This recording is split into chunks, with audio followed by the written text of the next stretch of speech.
Números capítulo 33 e o versículo 5 diz: Partindo, pois, os filhos de Israel de Ramsés, acamparam-se em Sucote. Com a ajuda do Senhor, nós vamos prosseguir estudando sobre as jornadas do povo de Israel pelo deserto.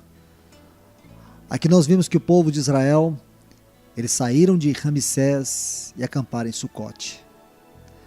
No estudo passado estivemos vendo de forma panorâmica, porque nós sabemos que esse é um assunto muito rico, esse assunto das 42 jornadas. Aqui nós não podemos esgotar, porque a palavra de Deus é inesgotável. Mas pelo menos nós, pela ajuda do Senhor, nós nos detivemos aqui em Ramsés. E agora nós vamos estudar sobre Sucote. Veja que a palavra diz que eles saíram. Primeiro nós estudamos e vimos que eles estavam em Ramsés. O que significa Ramsés? Ramsés é o Egito. No sentido espiritual, fala da condição pecaminosa herdada da nossa carne. Ramsés fala do pecado, fala da natureza pecaminosa. Aqui nós temos visto algumas coisas muito sérias com relação à nossa própria vida. Ramsés também nos fala do mundo, nos fala do poder do mundo. Então isto é o que nós vimos em Ramsés e como o Senhor nos libertou desse estado de pecado, de pecados e de mundo. Porque a situação no Egito não é só uma situação de escravidão em relação ao que somos, mas também sobre o que temos feito. Mas também vemos a nossa relação com o mundo. O mundo em dois sentidos, o mundo visível, ou seja, o sistema de coisas, e também o principado deste mundo, o que na Bíblia chama de potestade das trevas. O mundo, o pecado, os pecados, a natureza pecaminosa, todas essas coisas estão incluídas no sentido espiritual debaixo dessa palavra Egito. E no Egito, o povo de Israel estava em Ramsés. Mas a Bíblia diz que eles saíram. Agora eles saíram de Ramsés e se dirigiram para a primeira estação após ter saído do Egito. Eles foram para Sucote. A palavra Sucote tem um significado no hebraico. Essa palavra significa cabanas, tendas, tabernáculos. Isso nos leva a entender a nossa condição de peregrinos. Observe uma coisa. Sucote ficava mais ou menos uns 20 quilômetros de Ramsés. Hoje, este lugar se chama Bacos, lá no Egito. Ramsés, hoje, se chama Bacos. Era onde o imperador Ramsés II decidiu viver, porque no Egito houve algumas cidades muito importantes, como Mênfis, Tebas. Mas os ramessidas decidiram estabelecer-se lá e pôr-lhe o nome de Ramsés, o nome do então faraó, e puseram os israelitas para edificar essa cidade, Ramsés, e também para edificar Pitom, que significa serpente. Agora eles saíram desse lugar e foram para Sucote. Percorreram aproximadamente uns 20 quilômetros. Todavia, irmãos, mesmo que nós não podemos aqui olhar pelo mapa, mas vocês podem imaginar isso. Se você olhar em um mapa, você vai ver que Ramsés vai desde o oriente até um pouco ao norte. Aí eles percorrem 20 quilômetros. E eles saíram depois da meia-noite. Saíram felizes. Saíram fazendo festa. Esta primeira etapa é uma etapa suave. Sucote era um lugar onde havia uns lagos, onde também havia abundância de peixes, de aves, pássaros, aonde os faraós iam fazer suas caças. A princípio era um lugar muito cômodo, muito agradável, onde valia a pena estar. Sucote estava localizado exatamente na fronteira do Egito. Isto é muito significativo, porque aqui nós precisamos compreender um pouco sobre o significado do nome Sucote. Nós temos que atentar para algumas verdades que o Senhor deseja ministrar ao nosso coração. Ainda que não venhamos confundir este Sucote com outros Sucotes que há na Bíblia, porque na Bíblia aparecem 3 Sucotes. Uma aparece no tempo de Jacó. Havia uma cidade onde Jacó esteve um tempo e se chamou Sucote. porque o mesmo a chamou Sucote, pois ali ele mesmo fez suas cabanas e morou ali por um tempo. Mas esse não é o Sucote aqui do Egito. Depois, nos tempos dos juízes, especialmente no tempo de Gideão, e o filho de Gideão, Abimeleque, houve outro Sucote que ficava em Galaade, localizada desde o lado onde estava a tribo de Gade, a tribo de Manassés e de Ruben. Então lá também temos histórias bíblicas que aconteceram nesse outro Sucote. Mas não podemos confundir esse Sucote aqui, não tem nada a ver com o Sucote de Jacó, e nem mesmo com o Sucote no livro de Juízes. Agora estamos aqui no Sucote, no Egito. Ficava na fronteira do Egito, era um lugar onde havia água, provisões, era um lugar onde se podia descansar. Mas nós temos que aprender algo especial. Ali, naquele lugar, eles haviam saído à noite, caminharam toda a madrugada, todo dia, porque eram 600.000 pessoas, somente os adultos, armados com suas famílias. Aproximadamente de 2 a 3 milhões de pessoas caminhando em caravanas por 20 quilômetros durante um dia inteiro, isto é, à noite um dia inteiro. Isso significa uma caminhada. Meus irmãos e irmãs, veja o significado de Sucote: tendas, tabernáculos, cabanas. Aqui nós temos um princípio, porque Sucote mostra o nosso caráter como peregrinos. Essa é a grande característica de Sucote, porque agora o povo começou a peregrinar. O Senhor tirou eles de Ramsés e colocou eles na condição de peregrinos. O que pode significar Sucote na vida espiritual de cada um de nós? Primeiro, a condição de peregrinos. Veja que Deus diz a Abraão, quando ele estava na sua terra, no meio da sua parentela, Deus disse a Abraão: deixa a tua terra, a tua parentela. Deus ordenou a Abraão a deixar a sua terra, para que ele pudesse ir para a terra que Deus estava lhe mostrando. A Bíblia diz que Abraão saiu sem saber aonde ia, ou seja, saiu sem saber para onde ia, e Deus o guiou. Irmãos, irmãs, quando o povo de Israel estava em Ramsés, eles estavam arraigados lá naquele lugar que simboliza o mundo. Meus irmãos, o Senhor levou o povo de Israel à condição de peregrinos. Ser peregrino é uma coisa muito importante da nossa vida cristã. O Senhor Jesus disse que quem não renuncia pai e mãe e não lhe segue não pode ser seu discípulo. Ou seja, nós temos que seguir o Senhor. Seguir o Senhor quer dizer que somos peregrinos, quer dizer que nós estamos disponíveis para Ele. Ser disponível quer dizer que já não posso estar arraigado a nada, não podemos estar presos a nada. Às vezes nós estamos tão apegados, tão presos a determinadas situações. A maneira como temos vivido, dependendo do mundo, significa que nós não temos uma vida de fé, não andamos por fé. Se você estuda a história dos patriarcas, você vai ver que os patriarcas, Deus sempre os conduziu para viver uma vida de altar e uma vida de tenda. Especialmente na vida de Abraão você vai notar isso, altar e tenda. Fazer altar significa consagrar-se a Deus, consagrar nossas coisas a Deus. Viver em tenda significa não estar arraigados a nada. Em qualquer momento que o Senhor te leve, você tem que estar disposto a prosseguir na direção que o Senhor está te trazendo. Quantas coisas deixamos de fazer para Deus pelo fato de estarmos presos, atados às coisas desse mundo?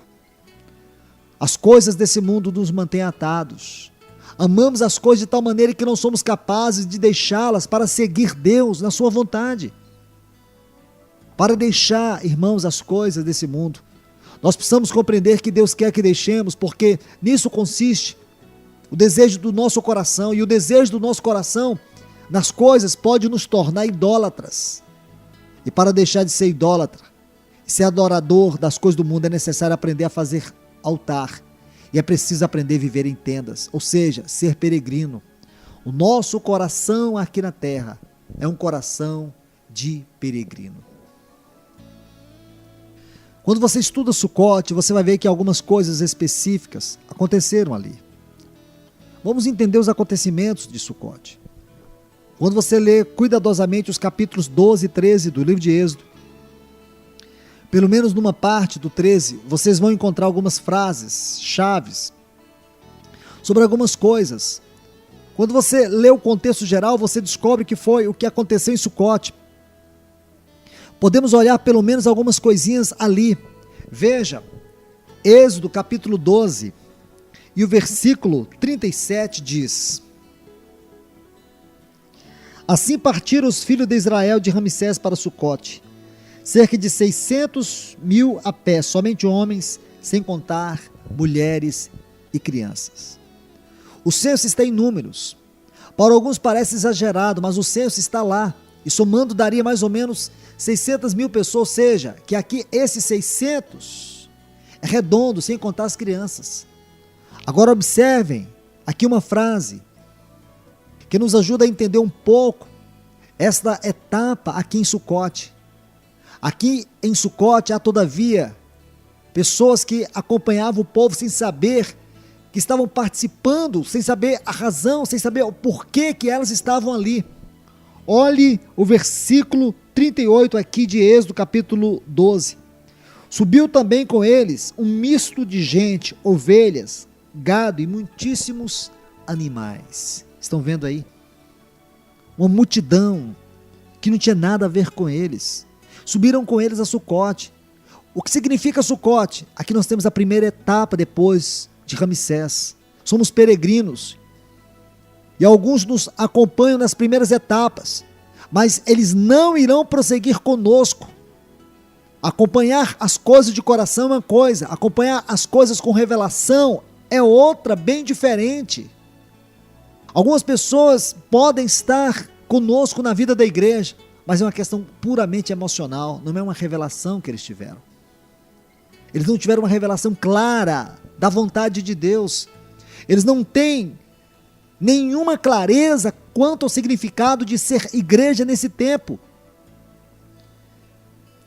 Aqui em Sucote, nós vemos a questão da parábola do joio e do trigo. Quanta mistura existe no meio do povo de Deus. Quantas pessoas que estão entre nós em o testemunho do caráter da igreja. Veja aqui que em Mateus capítulo 13, versículos 24 a 30, nós temos a parábola do joio. Diz que o reino dos céus é semelhante a um homem que semeou a boa semente no seu campo. Mas enquanto os homens dormiam, veio o inimigo deles, semeou o joio no meio do trigo, retirou-se. E quando a erva cresceu e produziu fruto, apareceu também o joio. Então, vindo os servos do dono da casa, lhe disseram: Senhor, não semeaste a boa semente no teu campo? De onde vem, pois, o joio? Ele, porém, lhe respondeu: o inimigo fez isso. Mas os servos lhe perguntaram: queres que vamos e arranquemos o joio? Não, replicou ele, para que ao separar o joio, não arranqueis também com ele o trigo. Deixai-os crescer juntos até a colheita. E no tempo da colheita, tirei aos ceifeiros, ajuntai primeiro o joio, atai-o em feixe, para ser queimado, mas o trigo recolhei-o no meu celeiro. Vejam isso. Aqui nós vemos algo muito interessante do acontecimento de Êxodo, que nós vemos no versículo 38, capítulo 12. Um populacho que estava no meio do povo. O Senhor Jesus disse que foi o inimigo que semeou o joio entre o trigo. Cresceram juntos. Irmãos, nós vemos que o joio não é uma obra de Deus. O joio é uma obra do inimigo. Nós precisamos ter discernimento espiritual, porque muitos estão conosco, mas não pertencem à vida da igreja. Eles são como o joio. A diferença do joio e do trigo é que, à medida que o trigo ele vai frutificando, mais e mais suas raízes vão se soltando da terra. Irmãos e irmãs, se você é trigo, quanto mais maduro você estiver, mais você vai se soltando das coisas do mundo, mais você vai se curvando. É isso que o Senhor está falando a nós. Note que aqui em Sucote, Foi quando o Senhor disse aos israelitas acerca da consagração dos primogênitos, no capítulo 13 de Êxodo. E a outra coisa que se sucede em Sucote. Em Sucote o Senhor diz aos israelitas que celebrem esse dia. Eles saíram no dia 15 do mês de Abib e Nisan, que é o primeiro mês do ano. Aparece tanto em Êxodo 12 como em Números 33. Diz Números 33, 3. De Ramsés saíram no primeiro mês, aos 15 dias do primeiro mês. No segundo dia da Páscoa, saíram os filhos de Israel com a mão poderosa à vista de todos os egípcios. Vemos, pois, que a Páscoa se celebra no 14º dia. Vamos em Êxodo, cujo texto compararemos com Números 33. Em Êxodo 12, o Senhor estabelece que Abib é o primeiro mês.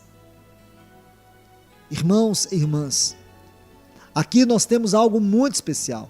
Aqui está o chamado do povo de Deus. O calendário de Deus está aqui em Êxodo 12. Observe o que diz Deus em Êxodo, capítulo 12, versículo 2. Este mês vos será o principal dos meses. Para vós será o primeiro dos meses do ano.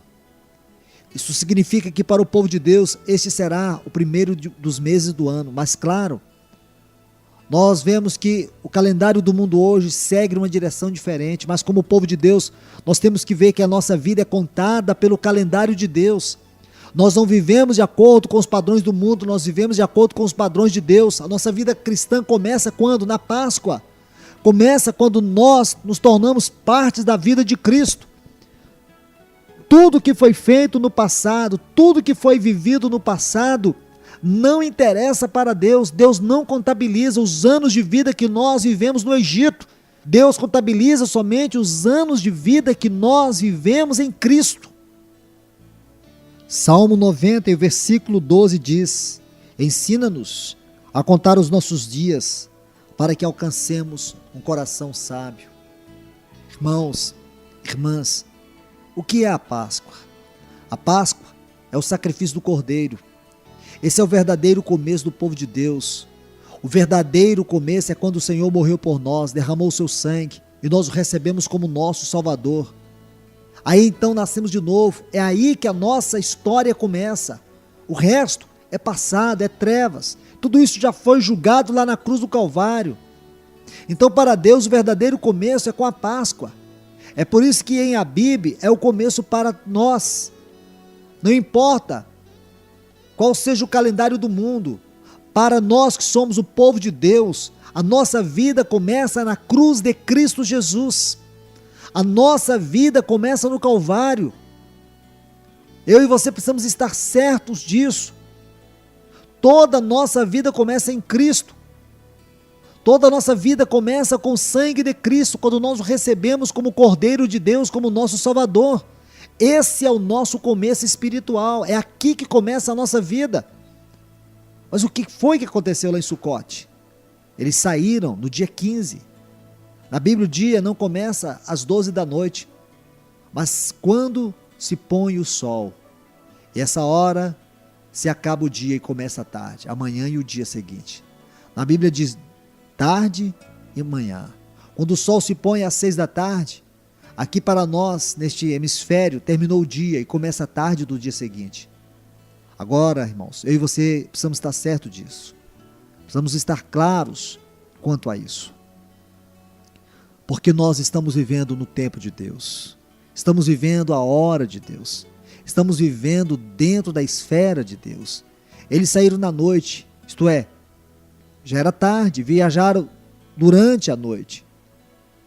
O dia 14 agora, eles passaram toda a noite, mataram o cordeiro à noite, ou seja, ao chegar o dia seguinte, o dia 15, que começou às 6 da tarde, do dia 14, começaram então a reunir-se para comer o cordeiro por família, e à meia-noite passou o anjo. Aí nós vemos que estavam os egípcios chorando por causa da morte dos primogênitos deles. Agora o povo de Israel, eles saíram.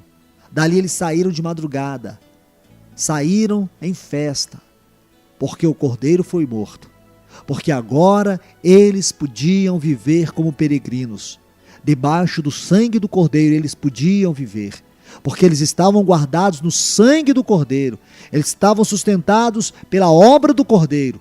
assim também comigo e com você. Essa é a verdade de Sucote para nós. É dentro desse princípio que o Senhor vai nos conduzir.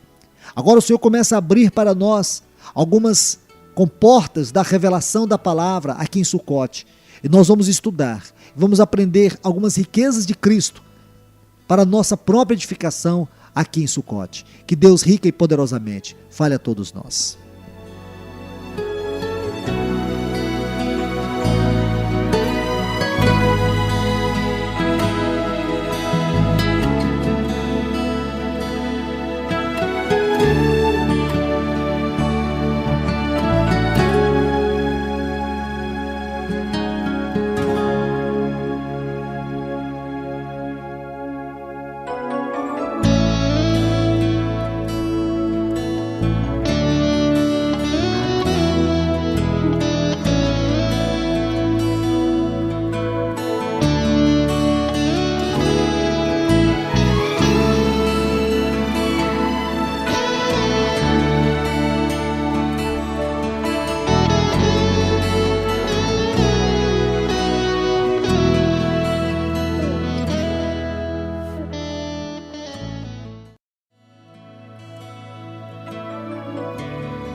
Iniciamos mais uma estação da peregrinação de Israel no deserto.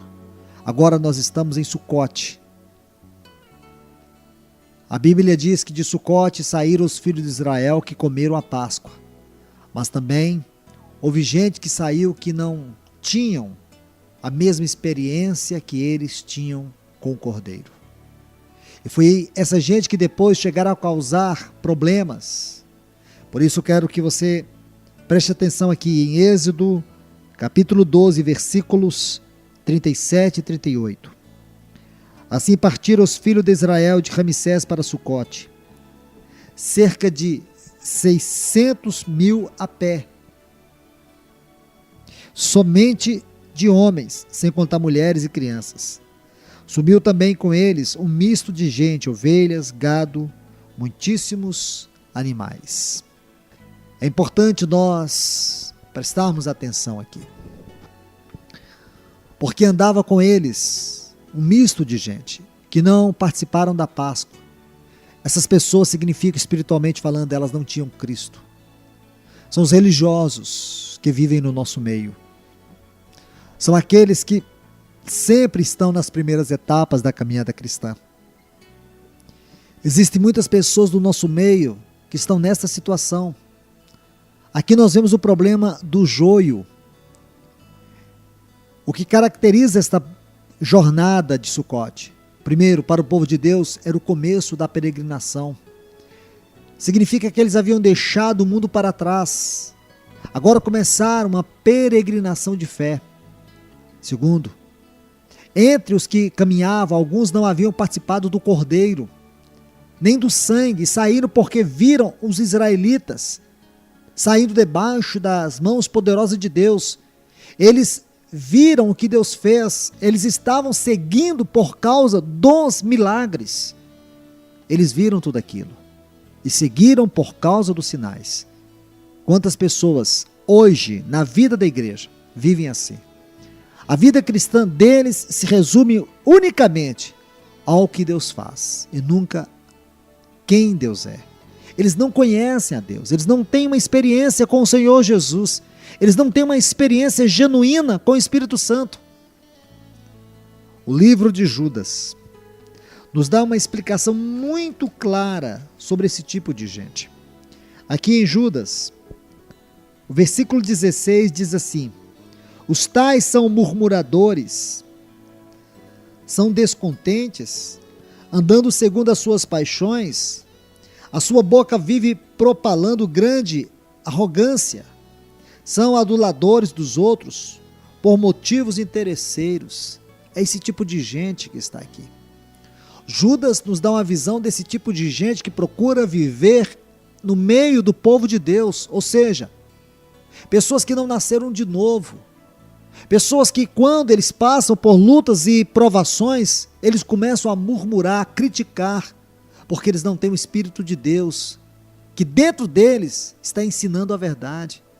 Judas diz isso, que eles são murmuradores, queixosos, pessoas que andam segundo os seus desejos, que falam com a sua boca coisas inflamadas, que ficam tirando proveito das pessoas através da adulação. Veja que no versículo 17 aqui de Judas, ele diz assim: vós, porém, amados, lembrai-vos das palavras anteriormente proferidas pelos apóstolos de nosso Senhor Jesus Cristo. Pedro estava referindo-se a Pedro precisamente.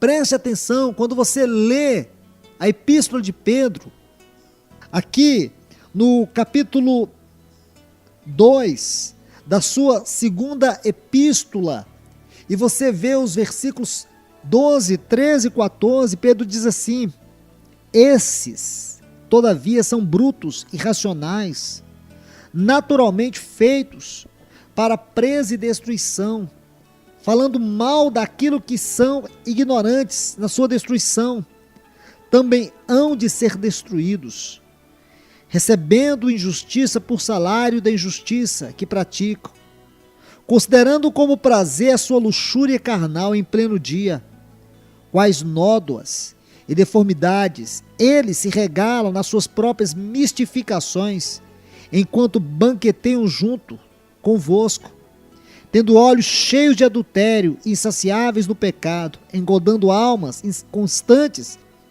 tendo o coração exercitados na avareza, filhos malditos. Então, se você lê Pedro e você não lê Judas, você nunca vai entender o que realmente a palavra de Deus está dizendo. É isso justamente que eles estão tratando aqui. São coisas seríssimas.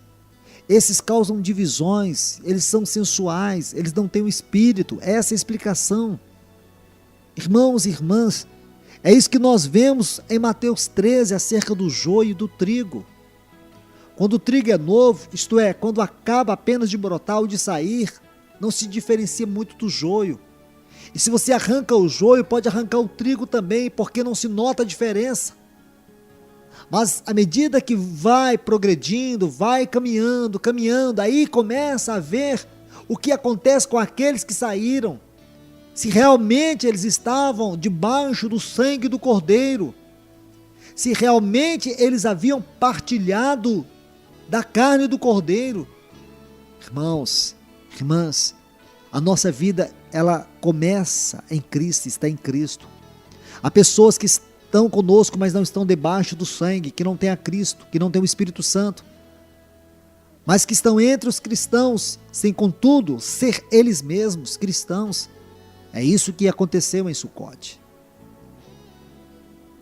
Não é suficiente estar entre o povo de Deus. Às vezes nós podemos pensar que todos os que estão presentes estão recebendo, estão compreendendo, estão caminhando com o Senhor. E nem sempre é assim. Muitos não estão entendendo bem, muitos não estão compreendendo, muitos não estão entendendo a revelação da palavra, muitos não estão caminhando com o Senhor. Eles não entendem aquilo que Deus está fazendo, está falando, eles não compreendem o pacto com Deus, pacto da aliança com Deus. Eles não compreendem o significado do sangue de Cristo Jesus. Por isso, é importante que nós tenhamos uma visão clara do propósito de Deus, do que significa verdadeiramente nós sermos peregrinos. Mas quando você vai estudando aqui em Sucote, você vai perceber os pães sem levedura. Olhe aqui em Êxodo, no capítulo 12, versículo 39.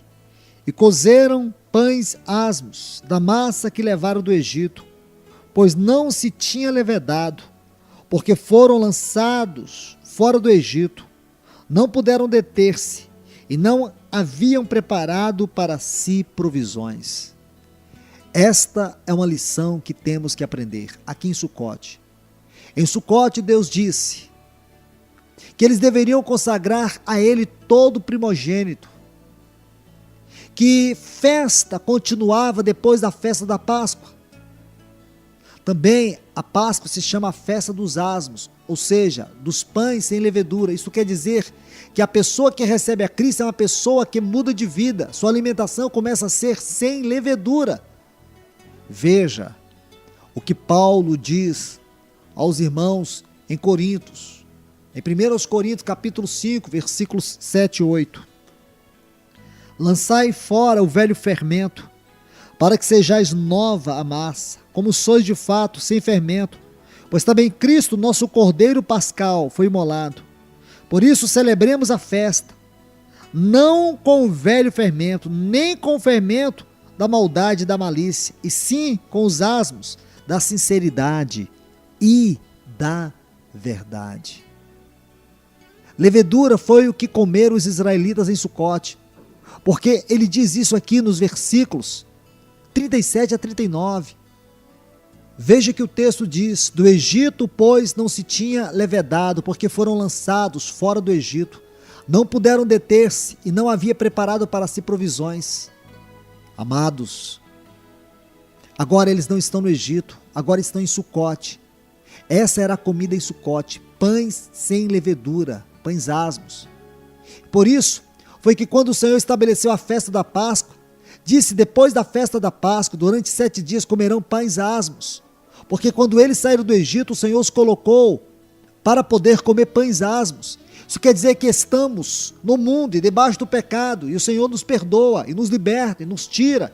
E agora Ele nos liberta da culpa, do poder do pecado, e também do poder do mundo. E nos faz peregrino, e nos põe para caminhar agora com Deus. Já desde o princípio que temos que comer pães sem levedura. Antes no Egito se comia levedura, mas agora não. No mesmo princípio, desde a primeira etapa, o Senhor pede a santidade do seu povo, uma separação. Todavia nem sequer se haviam batizado, porque apenas no Mar Vermelho que eles vão experimentar o batismo. Mas já comeram, agora eles creram. Se creram, eles saíram depressa e começam agora a caminhar com Deus. É o caminho da santidade, desde o princípio. Desde o princípio eles começam agora a alimentar-se dos pães sem levedura. Então essa foi a primeira comida que eles comeram lá em Sucote, porque lá em Ramsés, quando eles estavam saindo, eles comeram o cordeiro com os pães asmos e ervas amargas. Isso foi em Ramsés. Agora em Sucote, pães asmos. O que aconteceu em Sucote? Começaram a peregrinar e a caminhar com o Senhor em santidade. Mas havia muita gente que os acompanhava que não era um povo santo, não era deles. Veja, na primeira epístola de João, no capítulo 2 e o versículo 19. Eles saíram de nosso meio, entretanto não eram dos nossos, porque se tivessem sido dos nossos, teriam permanecido conosco. Todavia, eles se foram para que ficasse manifesto que nenhum deles é dos nossos. Estão vendo aí? Não é isso que João diz? Não é isso que a palavra do Senhor diz? Alguém vê multidões, mas quantos no meio dessa multidão realmente são de Deus? Quando estavam começando o cristianismo, houve muitas conversões, muita gente, mas o Senhor não se enganava. Então, meus irmãos e irmãs, veja o quanto é significativo esta passagem por Sucote.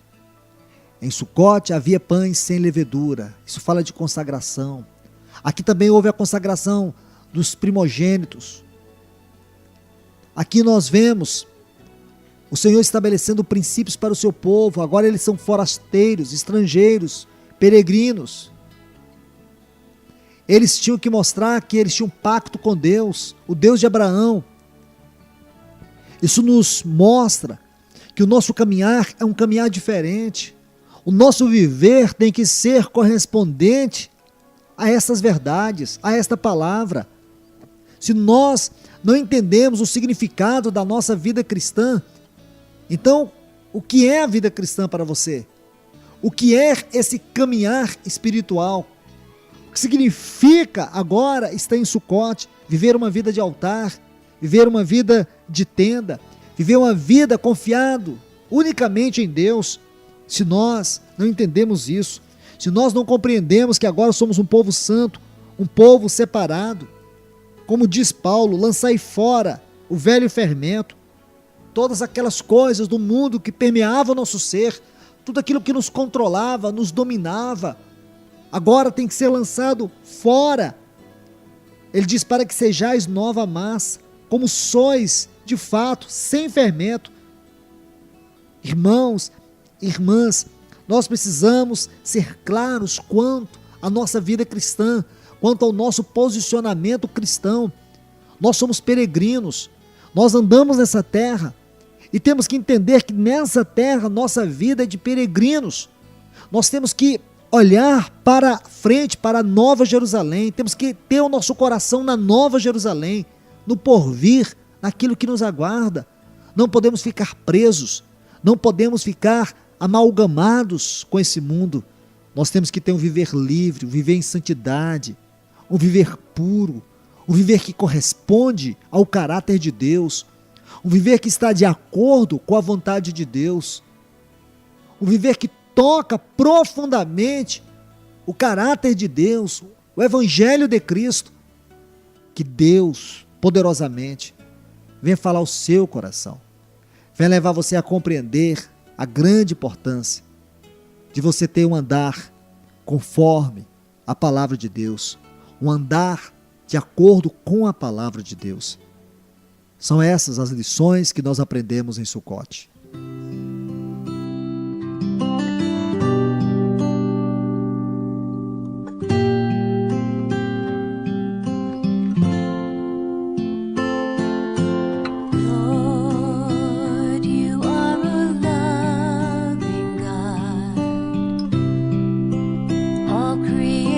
Sings of the work of your hand.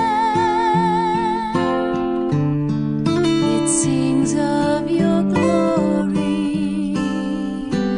Lord, we've turned away from you, but don't forsake us now.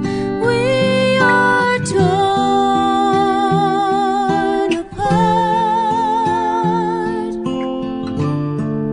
Restore us to your favor, heal us now, God of all mercy, heal us now, may truth be our banner, use your strong right arm to rescue us, deliver your beloved, heal us now.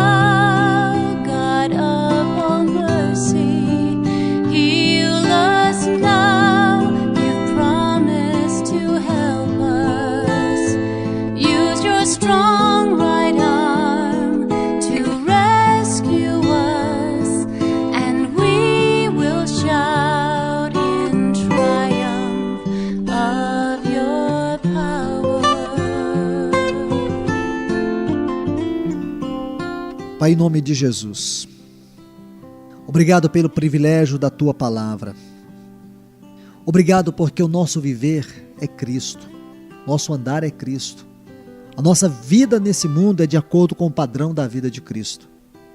Obrigado porque agora nós temos que viver à altura da Tua Palavra. Ajuda-nos, porque nós de nós mesmos não poderemos nunca alcançar isso. Invista mais e mais de Ti em nós. Revista-nos da Tua graça, do Teu poder e do Teu Espírito. No nome de Jesus. Nós queremos crescer na graça, no conhecimento e na experiência de andar e viver uma vida com o Senhor. No nome de Jesus é que eu oro, pedindo a bênção do Senhor para os teus filhos, para as tuas filhas. No nome de Jesus. God